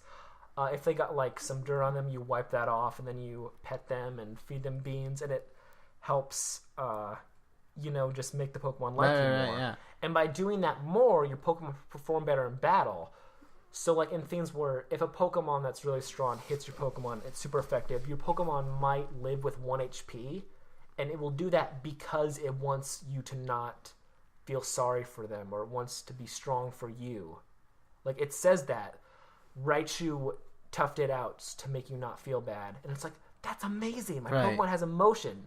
They're connecting it more like this sort of like Pokemon are like these pets, and they've always been this cute thing they've had affections to, and they finally connected that with like the battle and like the actual combat and mechanics of the system. And the issue with that with X and Y is like it was a cool mode, but I never felt it's just an extra thing. It felt like an extra thing, and it did similar things to that. Like your Pokemon would still be like perform better if it liked you more. But it didn't feel like this thing that you were encouraged to use. But in this game, you're encouraged to use it like every battle. And it's right on your start screen wherever you go. It's always there. It's like right under the save icon. But with X and Y, and especially with Omega Ruby and Alpha Sapphire, it was really hidden in there. It was like on this screen where you had to like move to the third one, and you were like, I'll pet my Charizard. Stupid. The Z moves was also a new thing. Right. And my worry with the Z moves were that they would be overpowered, but they actually scale to the item, to the moves you use. So if you have Tackle, it's going to scale up with that. Well, if you have Hyper Beam, it'll scale up to that. So when you use the Z moves, it's not this overpowered winning scenario. It scales to make it fair, depending on where you are in the game. And the best part is, other trainers in the game actually have that ability to use it. In X and Y, you had the Mega Evolution, but you could... You told me about this, You were the only person who could use that. Yeah. So it was unfair. But X and Y, other people have that. Not everyone, but like a fair amount of people have it. Like all the bosses have it. Certain trainers on every route have it. Your rival has it, and they use it against you. And you mean Sun and Moon has it? Yeah, Sun and Moon. Okay, Sun and Moon, they have that. And the trainers in that game, they use it, and they use it hard on you. And occasionally I would like forget about it, or like you don't even know sometimes if the trainer has it, and then they will use it, and your Pokemon just gets annihilated. And you're like, God damn it! But I have the same power, so it doesn't feel like I'm being cheap against them, and it's great. And the best part of this, George, with all of this changed, the game's beautiful looking, everything's fun. The game has an actual story that is interesting. I noticed. That's what really grabbed me about. That's what made me interested about it. There's a storyline. There's an actual storyline. The best storyline in Pokemon game prior to this was X and Y, which was all about we are abusing Pokemon by making them fight. And that was super fascinating. It was like this topic that people talked about for years, and they finally addressed it in a Pokemon game. It was great. And in this Pokemon game, it's this weird thing about like science and like how far we've gone, and like corruption, and like Team Skull. They have personality to them. Like, they don't feel like the generic people. They feel like humorous. Like, they're doing this because they look like fucking millennial. They're actually like these poor millennials who, like, don't know what to do because they're kids, and so they're just breaking the law because they're kids. Mm-hmm. Like, there's this one, like, Team Skull Grunt who's like, dude, you need to be, like, easier to be in battle. I got low self-esteem, yo. It's like, that's funny. It's a funny game, and they're good games. George, they're good games. I've heard that's actually some of the translation is a little, Some of it's... Really? Like, some stuff is, Maybe some text stuff yeah, isn't positive, but, stuff. like, the storyline stuff was done with very good care. Okay. So everything feels good. Characters have arcs. Mm-hmm. They're actual characters with arcs. X and Y had, like, a lot of characters in it that, like, it really expected you to care about them. And it was like, I don't care about this person. There was, like, this fat kid who wanted to be a professional Pokemon dancer. And I was like, I don't care. What do I care about you dancing with Pokemon? It doesn't matter. But here it's like, you care about these people because it takes time growing and, like, expanding to them. Mm-hmm. And the game actually feels, like, fun when you take your time with it, too. Mm-hmm. Like, if you rush through it, that's fine, but, like, I've been trying to take it slow. I actually only beat the Elite Four, like, a few days ago. I haven't done much of the after-game stuff. And there's actually an after-game, which is fun, which is... I won't spoil it, but it's solid so far. It's pretty solid. Mm-hmm. So let's start wrapping it up. But yeah, I would say this is the best Pokemon game in recent history. Definitely the best since Black and White. I wouldn't say better, because I really like those games. I'd say the same tier as them, same tier as Crystal. They're great games. You should probably buy them, and you probably bought them because they're selling very well. So, you know. I'm excited to play it when it comes to Switch. If it comes to Switch. If it comes to Switch. It will. Poplio. I knew it will. Number 1. Rowlet's pretty cool. You know. Mimikyu. That one's cool. See, the weird thing about Mimikyu is he's got this dual personality thing in the game and in the anime. Because in the anime, he's a fucking edgelord. Yeah, in the anime, he's evil. Yeah. It's like this, like, dark guy who's like, I became the thing I hate. Yeah. It's like, that's weird. I don't like that. It's really weird. All right. But yeah, Mimikyu in the game actually has that personality that they talk about. Oh, okay. And it's very good. It's also a rare Pokemon to find. Really? Like, I spent like 2 hours searching for it. Well, I messed up the first time because I was like, this Pokemon's not hard to get. I'll get the next one. Because I was like looking for EVs because I'm an asshole Pokemon nerd. Because George, certain Pokemon have better stats depending on their nature and IVs and all that fun stuff. It really sucks, and I hate that I still do it, but I do it because I hate myself. All right, Ryan. Buy Pokemon. Great games. Buy Pokemon. Buy Pokemon. You heard it here first. Personally, invest in Pokemon. Invest in Pokemon. I think it's going places. Yeah. All right, so that's it for games in November and like games we played in November. Let's talk about the future. Slim pickings. I mean, it's the end of the year. Pickings. It's the end of the year. There's plenty of times to play the game. And we touched, and I also want to make a note that we didn't touch on games that were big in November that we should have. I didn't because I might get the chance during the break. Yeah. Final Fantasy 15. That was a huge one. Watch Dogs, Dishonored 2. I hope to get all three of those turned out to be very good. Watch Dogs 2, surprisingly good. Like, the storyline is very good. I want to look into those games more because I initially brushed all of them off. I kept a little eye on Dishonored, but I brushed most of them off. And I heard that they were good, and I was like, oh, cool. I'm shocked how people talk about Watch Dogs 2. That's amazing. Yeah. So let's talk about stuff. Steep. I had no idea Steep was coming out already. Me too. I had no idea. I'm excited about it, though. That game looks really good. Does it? For what it is. I guess. I don't know. Like, it's not a game breaker, but it looks good for what it is. We'll see. I don't know. I would love a new snowboarding game. I got one for you, George. It's called Steep. New people dying in a fucking... going down the slope. Remember that? This guy just died. That was good. That was great. But yeah, new Steep snowboarding game. It just seems like Snow Extreme Sports game by Ubisoft. Yeah. I hope it's good. It's weird that it's just coming out. Yeah. It's very weird. It's just coming out. Haven't heard much about it for a while. No. Something that's also coming out. Last Guardian. That's weird to say. That's bizarre. The Last Guardian is coming out. It's George. also weird to say that and Final Fantasy 15 are literally a week apart. What kind of weird fucking the fates moved it all together? These two games that probably shouldn't have come out, and one of them came out great, and it's awesome. Not really resembling the game that it was originally. No, but these two games are side by side. So at some point in November, I was like, fuck, I think Final Fantasy 15 is going to be good. I'm not ready for that reality. And I'm looking at that, I was like, fuck, I think I'm very excited for this.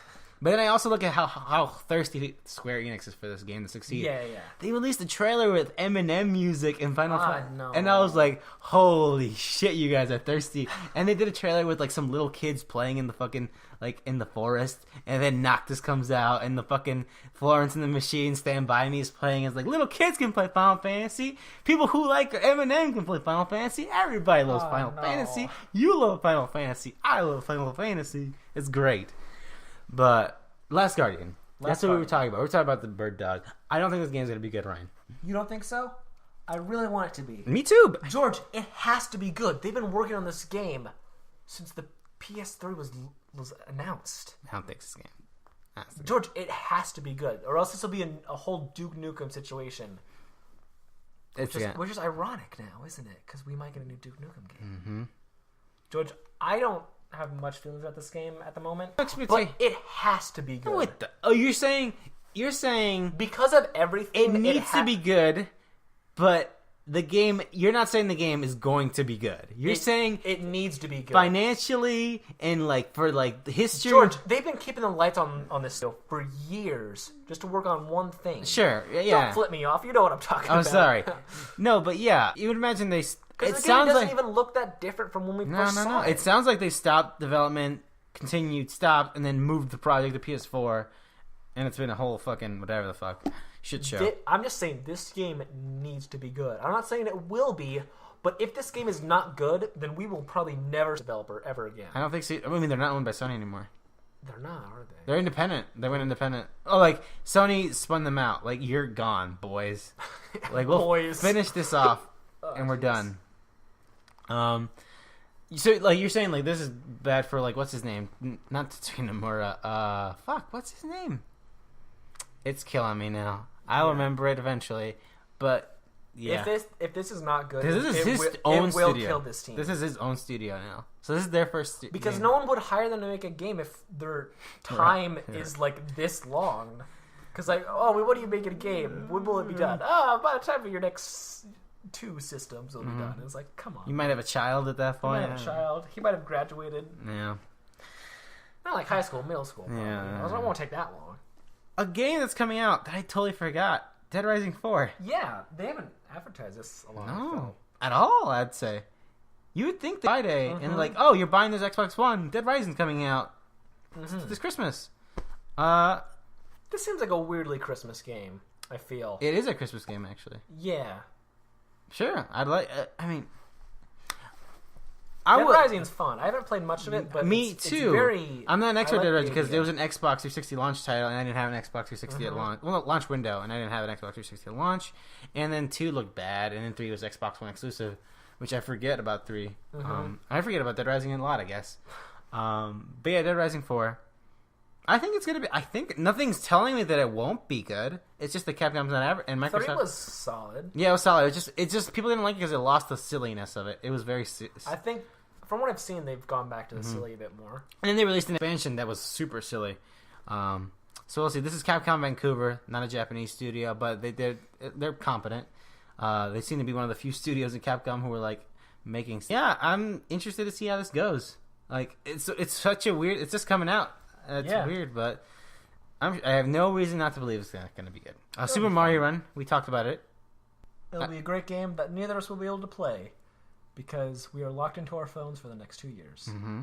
Super Mario Maker. For the 3DS. The great game, the award-winning game, and now you can play it on your mobile system, but you can't share levels or look at levels the right way. And if you tell your friends about the level, the game deletes it. Yeah. It does that. It's weird.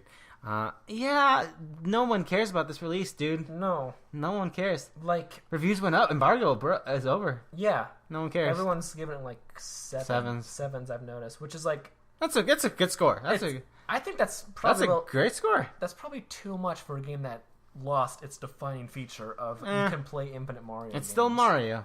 It is still Mario. I don't know. I won't be buying this. I already have... Like, if you already have Mario Maker, why would you buy this? Yeah, it's coming out for Switch. Would you buy... Why would you... There's... Yeah.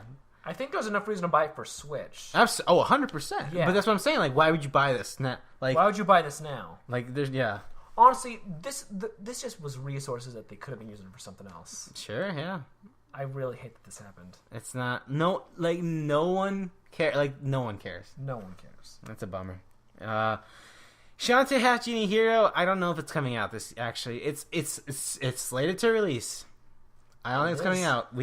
It's again, as this podcast has noticed, when we don't report on delays usually unless they're really big, but we notice them for smaller stuff. It's like we talked about that game coming out last month, huh? I guess it's coming out this month. Yeah, we talked about Corpse Party a whole lot on this podcast. And look at that. So I guess Shantae, I don't know. This is a Kickstarter game. I haven't heard any kerfuffle about it, so I don't know. I'm looking forward to it if it comes out. Yeah. But Shantae games are always good. And as we mentioned earlier, Stardew Valley is coming out for PS4 and Xbox One. I don't know if I'm going to pick it up though. Yeah, I understand that. Stardew Valley is you need to have that taste already. That's what it seems like. Mm-hmm. And I feel like it hit its audience with... Honestly, its audience is probably either on PC or on Nintendo system. So you think it'll have us like a resurgence on Switch? I think so. I think so too. I can see that. Like, I think it'll do well on these two systems, but I'm not thinking great. Because they kept trying to put Harvest Moon on Sony products. Like, they tried to do some PS2 stuff. They had Innocent Life, the spin-off on the PSP. I mean, a lot of PS2, a lot of Harvest Moon games are on PlayStation platforms. But they never sold. Back to Nature was a PS1 one, right? Yeah, but they never sold as well as the Nintendo ones. Really? No. I didn't know that. Nintendo really was, especially Nintendo's mobile ones, which makes sense. Yeah, the PSP ones were very bad, if I remember correctly. Innocent Life. I liked the idea of Innocent Life, but it was very bad. Yeah. That was the futuristic one. Mm-hmm. Oh, yeah. In the title, literally, right? A futuristic Harvest Moon. Yeah. I mean, so Stardew Valley is coming out. I'll probably pick it up at sale and then I'll never play it. It's a really good game. If it was on Vita, I would give it a shot. I know you would. And honestly, this game would make more sense. It would make It makes sense on a handheld thing because Harvest Moon is pretty much made for handheld. Yeah. And then the last one, which I forgot is happening, and I don't think anyone cares, Season 3 of The Walking Dead. Boy, I gotta tell you. That Walking Dead. I'm this tired. is off topic a bit, but I'm so tired. The views of the Walking Dead show have apparently gone down by 500,000 every episode this season. Damn. Have you noticed that? Like, they had their premiere episode, which broke records, and then it was like 17 million people watched the premiere. Mm-hmm. And then the next episode, it dropped to 12. Mm-hmm. 5 million people you lost. And then apparently it's been a steady increasing decline. Huh. I mean, it's still like a hugely rated show, but like the decline is noticeable. Whatever happened to that Fear of the Walking Dead show? It's still on. No one watches it. It's really bad. Like, it's really I mean, bad. It started off bad. Like, it came out and I was like, this is bad. It never became bad. It never became good. Like, Yeah. I keep hearing, like, from some people, like, oh, it's all right. It's like, but should I watch it? And also, I feel like that killed their franchise, too. Because in that break of Walking Dead, you had more Walking Dead, but you had shitty Walking Dead. And you're like, I don't know if I should just keep I on. don't know if I even like this show to begin with, actually. That's what my thought was when I was watching Fear of the Walking Dead. Right, because you watch it, yeah. I don't watch it anymore. Oh, wow. Really? I watched the premiere and I was like, that was a bad television. Like, it is a very bad television because it makes no sense. And it's just torturing, like, the viewer, like, punishing you for liking these characters. But if you don't like those characters, or if you just disconnect yourself for one measly second, it's just stupid. It's just this guy beating people to death for an hour and then shoving this guy, like, in the street and be like, ha! Suck my dick, Rick! Ha! It rhymed. It was a really bad episode of television. It was really, really bad. And you know what? It's probably going to cross over into this video game. Because this is a video game Walking Dead podcast. Season 2. Not great. Walking Dead Season Not 1. Fantastic. Fantastic. Season 2, the thing with Season 2 is it's not bad. It's just the most... It feels needless. Needless. You completely lost. You got nothing. Like, there's no thread. There's no glue in there. Like, the thing with The Walking Dead Season 2 is a game with searching for a purpose, and it finds a... Spoilers, a game came out a while ago. In Kenny, and bringing back Kenny... And there's nothing, like, they threw spaghetti, nothing stuck. Like, and I finished it and I was like, I think I liked that. I want to be done. I liked that. Like, I'm done with this character, like, put her to rest. They brought her back. Man. I was like, come on, just stop. Like, you're good. And they're probably gonna turn her. Oh, she's a villain now. Yeah, I don't know. They did that with Rick and like the show. Like every other season, it becomes like he's a villain, he's good, he's a villain, he's good, he's a bad bloke. He's so ambivalent. Yeah, and he's it's so. like, I don't care about this person anymore. He makes no sense. Shadow the Hedgehog. Shadow the Hedgehog. Also, I don't think anyone has any expectations for the season. I feel like this whole franchise is really like in general. In general, it needs to either calm down or go away for a little bit. Because like they've really like they've went everywhere with this series, TV, video games, books. I mean, it started off as a book, yeah. It started off as a book, good comic book, but even the comic book, TV shows, 2 TV shows, and like they hit everything really hard and it went really good all at once, and then now it's like all the ideas I feel like are gone. You know more about Walking Dead than I do. I do. I watch that show way too much.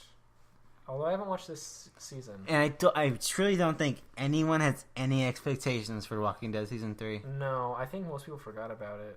Because Telltale, they're just throwing games at us. Like, how can you even keep track of all the stuff they're working on? People play the Batman because people like Batman. I know folks Why like... would people play that Batman game? You don't Batman. I know folks who like really like Batman. And apparently Episode 4 is phenomenal, I heard. I heard that too, actually. So, but I'm like, I just don't know if I tried to play it because Tales of the Borderlands has tier, and you can buy it for $1.49 now. And I tried to play. I was like, dude, this like it looks so ugly and so janky, and like I hate to be that person, but I just can't play this. Like, it feels like I'm seeing the strings of how things are moving the whole time. Like this completely lose me completely, and it happened sometimes in the first season of Walking Dead, but it was so good that I was like.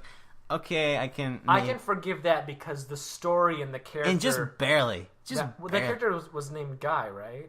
In what? In the first season. No. What was his name? And I forgot. Oh, man. His character, his whole Lee. It was Lee. His character was great and awesome. Well, his character and, what they did with Clementine and that entire group, that whole and how through. Every episode felt like a solid, thing. A solid idea that made sense. And the whole time we also had a purpose. Walking Dead Season 2, there's no purpose. There's no goal. I don't know how much I want to talk about this because I'm so tired. And I didn't even play the Walking Dead Michonne thing because I don't know anything about Michonne. I forgot about that. Yeah, everyone. Michonne's an okay character. Is she? She started off okay and then they made her weird. Because she became the love interest. Out of nowhere. He watched his girlfriend get eaten and he's like, I'm going to have sex with Michonne now. It's really and I'm gonna play this. So I mean, this will be the nice thing about this is this will be a thing we can keep catching up on because. Oh damn it! Because because I have to know. You have to know if it's gonna be good. I mean, you kept watching The Walking Dead. Yeah, but I don't anymore. I stopped because I was like, you know what? But the thing is that they haven't completely ruined Clementine as a character. Oh, just and they're probably gonna run her to the ground or just. It just takes one episode, George. Just takes one episode. Because they're playing with fire. They're playing with the whole thing, whole tired thing. And I know we're fucking dragging on, but I'm saying the whole the hero became the villain, because it's a post-apocalyptic, and of course all the good people turn bad. Right? We can't have solid good people, or we can't end it on a good note. The world sucks, and so do video games. Yeah, apparently we started off very positive in this episode. Now we're down the hill. They all suck. Jeff Keighley, just cancel the Game Awards. Just cancel them. Who fucking cares? Give all the awards to Stardew Valley and just pack up. Sure. so next time, we're just going to talk about games of the year. We don't even know. We haven't even talked about it, but we're just assuming we'll do something. I think we're just going to talk about... there won't be any news. No. There's never any news. It'll probably be a very casual episode. I think we'll just do games of the year. Yeah, what we talk That'll be fun. Uh-huh. There's some good stuff came out this year. Yeah. You can talk about Doom again. We can talk about how at the beginning of the year we were all freaking out about a new console for PS4 and Xbox One, and we're at the end of the year, and we're like... It happened, and it's like, it happened, I guess. That was weird, huh? Crazy. Yeah. VR happened. Mm-hmm. Weird. So, hopefully this episode goes up before all the news blitz happens. Yeah. But yeah, for George Ryan Video Games, we'll actually see it before the holidays, but in case you don't listen to that episode, have a happy holiday. For George Ryan Video Games, I'm George. I'm Ryan. Have a wonderful day. Video games.